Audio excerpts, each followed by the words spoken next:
Kajian Kitab.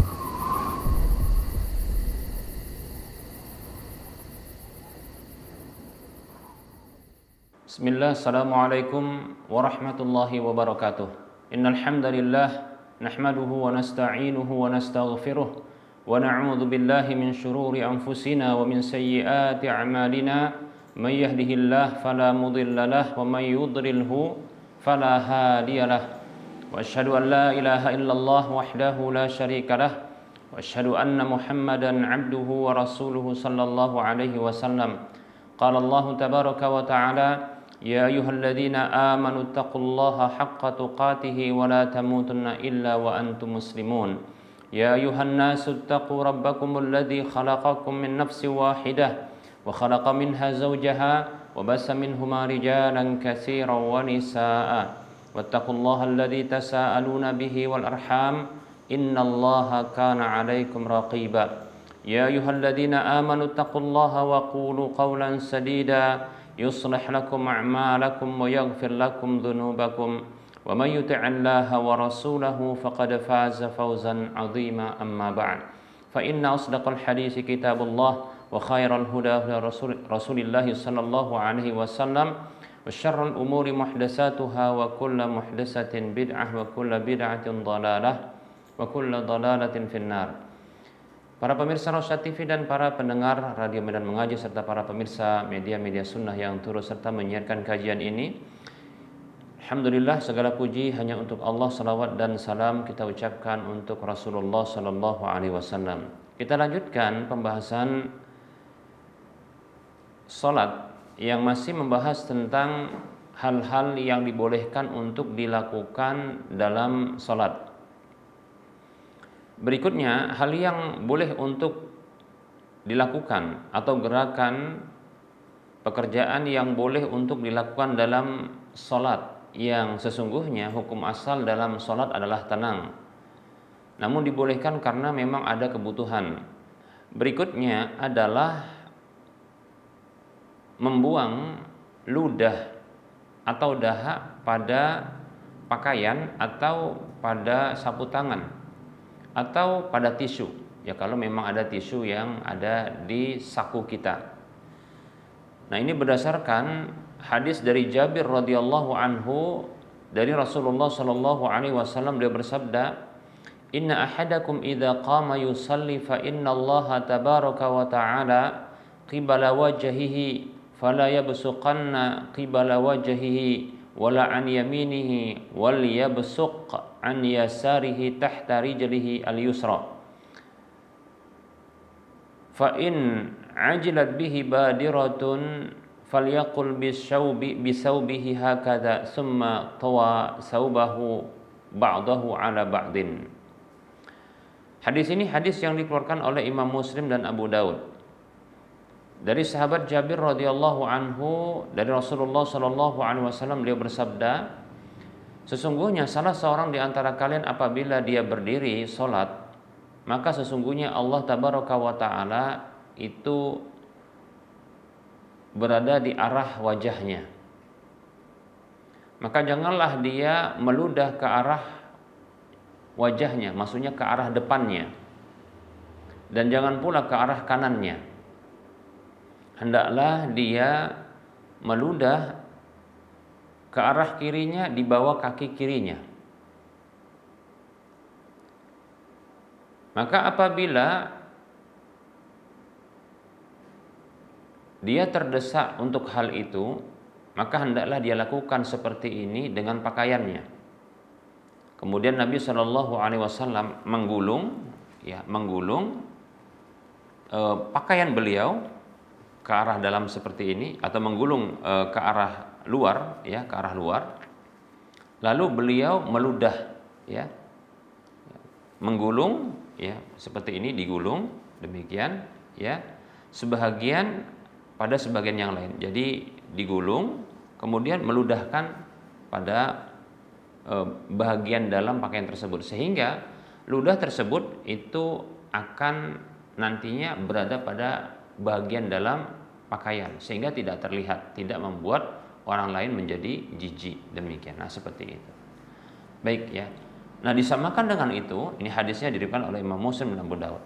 Nah, disamakan dengan itu tentunya adalah seseorang yang dia menggunakan sapu tangan atau tisu ya untuk dia meludah ya padanya, demikian. Sehingga nanti setelah dia meludah ya tisu atau sapu tangan tersebut dimasukkan ke dalam sakunya. Nah, seperti itu ya.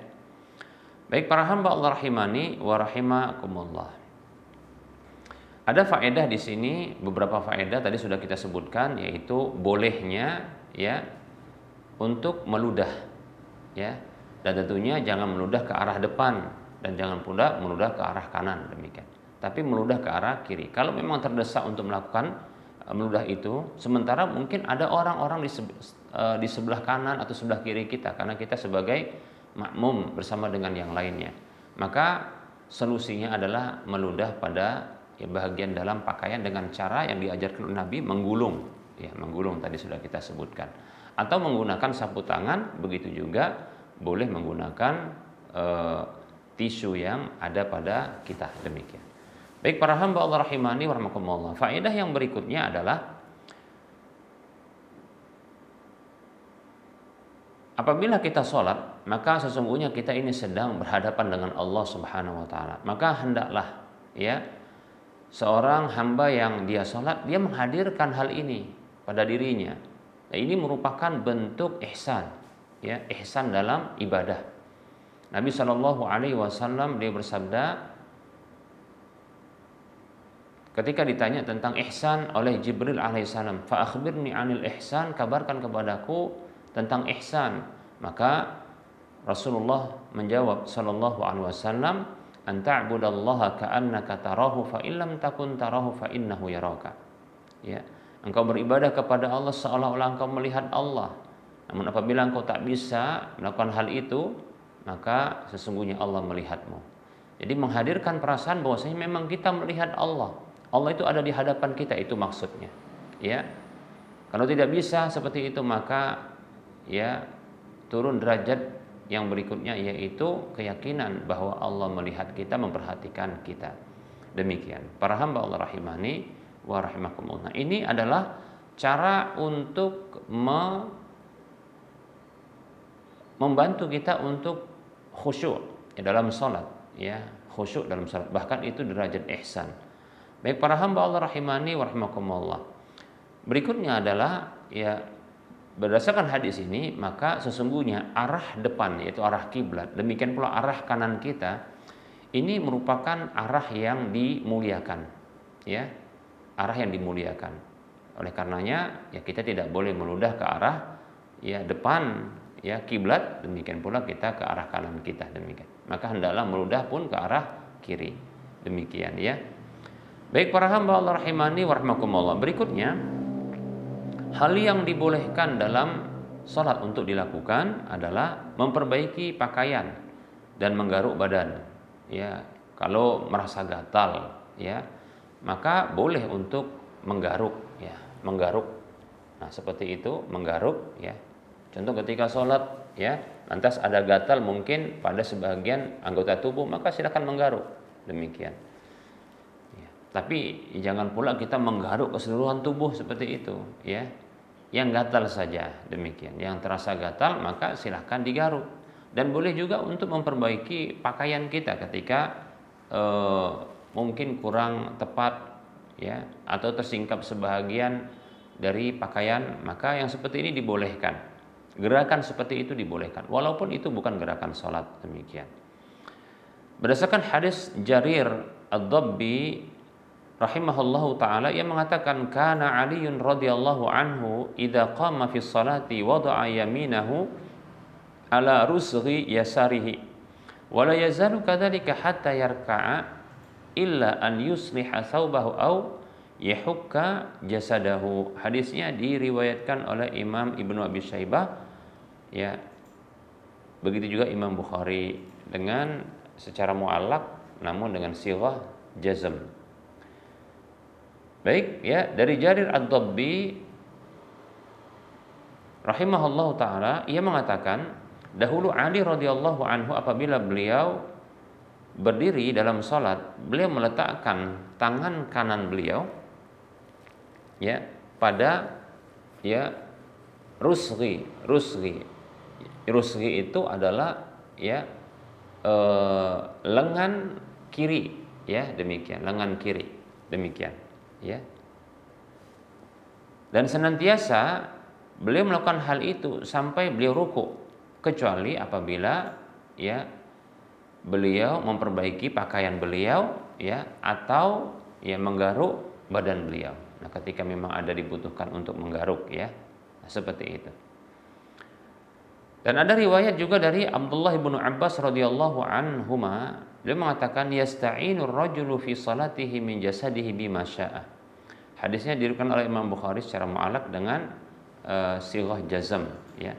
Abdullah bin Abbas radhiyallahu anhuma mengatakan seseorang boleh dalam salatnya menggunakan ya dengan sesuatu yang dia kehendaki dari tubuhnya, digunakan ya untuk ya contohnya memperbaiki, dia akan gunakan tangannya untuk contohnya memperbaiki pakaiannya ya, mungkin tersingkap, menggunakan tangannya untuk menggaruk ya badan yang terasa gatal ketika sholat, demikian, maka ini tidak mengapa ya. Baik para hamba Allah rahimani wa rahimakumullah. Nah, berikutnya hal yang dibolehkan untuk dilakukan dalam sholat, boleh dilakukan ya oleh seseorang dalam sholat. Dan tentunya, nah ini bukanlah merupakan gerakan atau hal yang dilakukan dalam sholat aslinya, ya. Tapi ini tambahan. Namun ketika memang dibutuhkan maka dibolehkan. Yaitu bagi laki-laki mengucapkan tasbih, dan bagi perempuan ya menepukkan tangannya pada anggota tubuh yang lainnya untuk mengingatkan kesalahan dalam sholat ketika imam salah contohnya ya.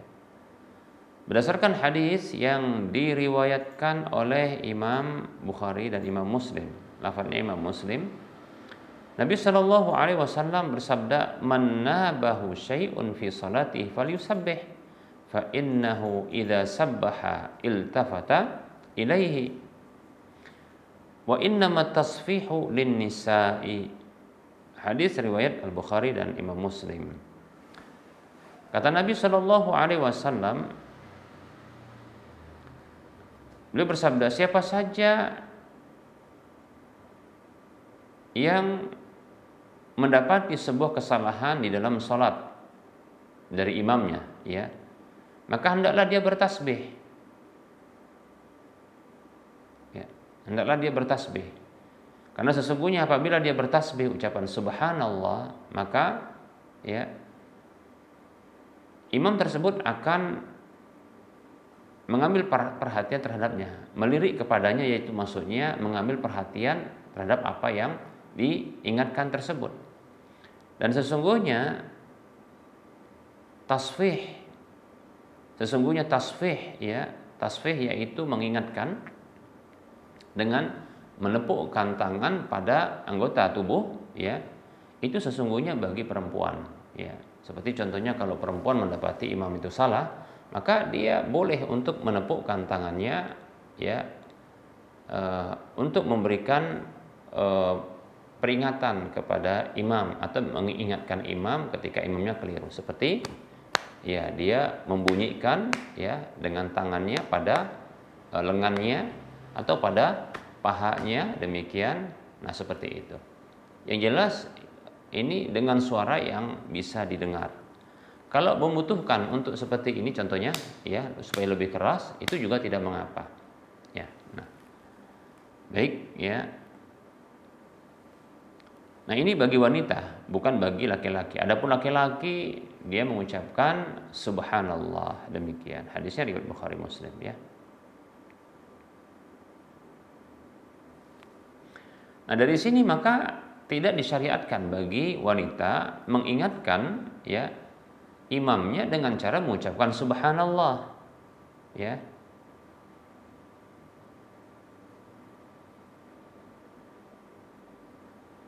ya boleh untuk melakukan subhanallah, ya. Namun tidak boleh untuk atau tidak disyariatkan untuk mengucapkan subhanallah demikian. Kecuali apabila tidak ada satupun ya laki-laki yang mengucapkan subhanallah ketika itu. Ya. Demikian ya. Baik, kita ulangi ya. Nah, apabila seorang wanita mendapati kesalahan imamnya, maka hukum asalnya dia adalah ya menepukkan ketika dia mendapatkan kesalahan imam tersebut untuk mengingatkan imam, maka dia menepukkan tangannya pada sebahagian anggota tubuhnya ya. Agar imam itu mengambil perhatian ya. Namun apabila ya imam juga tidak mengambil perhatian karena mungkin dia tidak menyadari, maka boleh bagi wanita untuk mengucapkan subhanallah dengan syarat tidak ada makmum laki-laki ya seperti itu ya. Demikian. Adapun ya apabila ada makmum laki-laki, maka tidak boleh bagi wanita atau tidak disyariatkan bagi wanita untuk mengucapkan subhanallah, karena tentunya makmum laki-laki lebih utama ya untuk dia ya lebih utama untuk dia mengetahui kesalahan imam, kemudian lebih mudah juga untuk memberitahukannya. Nah, seperti itu. Maka tetap saja disyariatkan ya bagi wanita ketika mendapatkan imam itu keliru dan salah, itu tetap ya menepukkan tangannya ya. Dan itu kalau bisa berulang, sehingga kalaupun ada makmum laki-laki ini yang akan mengingatkan imamnya dengan tasbihnya, yaitu ucapan subhanallah. Demikian para hamba Allah rahimani wa rahimakumullah. Baik para hamba Allah rahimani wa rahimakumullah, ada hadis dari Asma binti Abi Bakar radhiyallahu anhumah. Qalat, ia mengatakan, ataitu Aisyah radhiyallahu anha hina khusifatis syamsu fa idzan nasu qiyamun yusalluna wa idza hiya qa'imatun tusalli fa qultu ma lin nasi fa asharat biyadiha ila samai wa qalat ya subhanallah.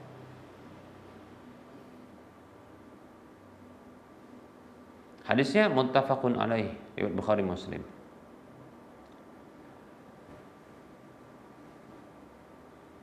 Dalam hadis riwayat Imam Bukhari Imam Muslim dari Asma binti Abi Bakar radhiyallahu anhuma, ia mengatakan, aku mendatangi Aisyah radhiyallahu anha tatkala terjadi gerhana matahari ya. Ternyata orang-orang dalam kondisi berdiri sholat, itu sholat gerhana.